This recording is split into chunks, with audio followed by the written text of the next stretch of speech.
আসসালামু আলাইকুম ভাই ও বোনেরা, আপনারা সবাই কেমন আছেন? আশা করি আপনারা সবাই ভালো আছেন। আলহামদুলিল্লাহ আমিও ভালো আছি।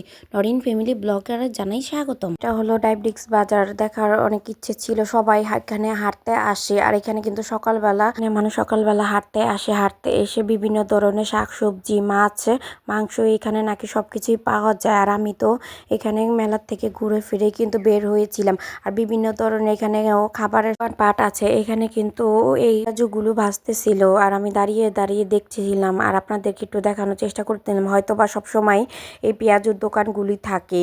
আর এখানে শুধু পেঁয়াজুর দোকান না, বিভিন্ন ধরনের দোকান ছিল। এই দোকানের খাবারগুলিও খুব ভালোই দেখতে পারলাম, কারণ এখানে এই দোকানে শুধু পেঁয়াজুই ছিল না, আর পেঁয়াজুর সাথে সাথে কিন্তু ছিল জিলাপি এখানে সাজিয়ে রাখছে। কিন্তু মিষ্টি জিনিসের প্রতি আমার কেন যেন একেবারেই ভালো লাগে না, দেখলেও ভালো লাগে না, খেলেও ভালো লাগে না। তাই আর মিষ্টি জিনিসের দিকে আমি যোগ দিতে পারিনি। জিলাপিগুলো সাজিয়ে রাখছে, দেখতেই ভালো লাগতেছিল। আপনারা চাইলেও কিন্তু এখানে এসে বিভিন্ন ধরনের শাকসবজি সকাল ভোরে এসে নিয়ে যেতে পারবেন। আর এইদিকে দেখেন বাবা তো কোলে নিয়ে হাঁটা শুরু করেছে। এইদিকে তো একটা রিক্সাও পাচ্ছিলাম না, যাওয়ার সময় রিক্সা পাইনি, আসার সময় হেঁটে হেঁটে আসতে হয়েছে।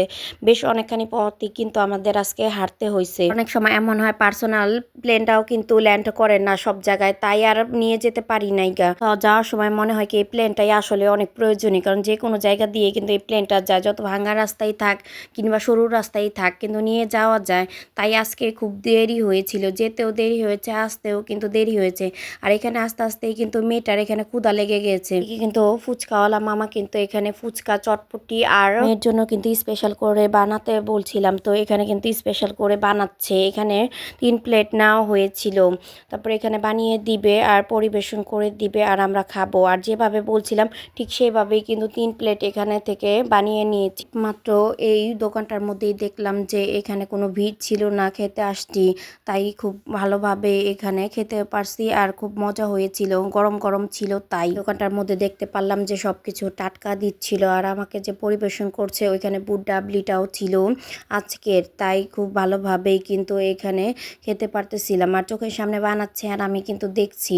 তাই আমি বুঝে নিতেও পারতেছি ঠিক কতটুক দিচ্ছে বা কতটুক দিয়ে বানাচ্ছে। আর মেয়েটার ফুচকাটাও কিন্তু যেভাবে খাবে ঠিক সেভাবে বানিয়ে দিয়েছে। আপনারা যদি এখানে কোথায় আসছি বলতে পারেন, কমেন্টে অবশ্যই জানাবেন কোথায় এসে ফুচকা খাচ্ছি। বাসার কাছাকাছি ছিল, তাই এখান থেকে দ্রুত খাওয়া দাওয়া করে কিন্তু বাসায় চলে যেতে পারছি। বাবা, মা আর মেয়ে মিলেই কিন্তু এই ফুচকা আর চটপটিগুলা সাবার করেছিলাম। তো এখানে খাওয়া দাওয়া করে বুঝতে পারলাম যে এখানে পানিটা যে দিয়েছিল পানিটা আরো বেশি ভালো লাগছে। ভিডিওটা এই পর্যন্ত, পরবর্তী ভিডিও দেখার জন্য সাবস্ক্রাইব করুন। আল্লাহ হাফেজ।